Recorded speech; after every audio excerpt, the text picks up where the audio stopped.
Eşten deň bolmaz gören göz bilen atalar sözi. Kim Türkiýe baryp görmedik we barmakçy bolsa bu videonu görün.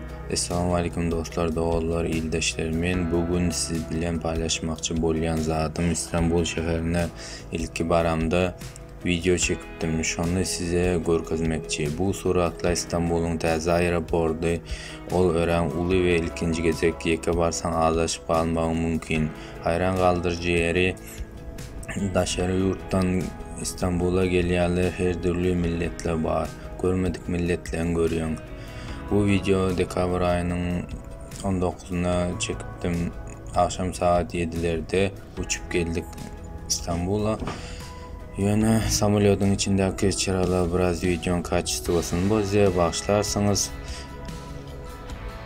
Ukrainadan İstanbul'a Sabiha Gökçen aeroportuna gondum. Ol aeroport gatı uly däl, ýöne içinde adam ayak basara yeri yok, dege ýörüýän, ýokardan owadan görünýär. Şam garankyda şular ýaly İstanbul köçeleri, ýollary, çyralary, jaýlary, aynada görünýän kızıl telefon ýanynda oturan sany Ukrainka gyzlar bardy. Olardan video çekerler. Olardan gyzyklanyp soradym, näme üçin Ukrainadan İstanbul'a barýanyz diýip. Olar aýtýar, işleýär İstanbul'da, iş yerleri, salonda 1 ýyllyk wizalar bar eken ve maňa işler bar da gurunlar. Makyaj etýäsi öňden bäri işleýär diýerler. Eşdilýändir olaň sesleri.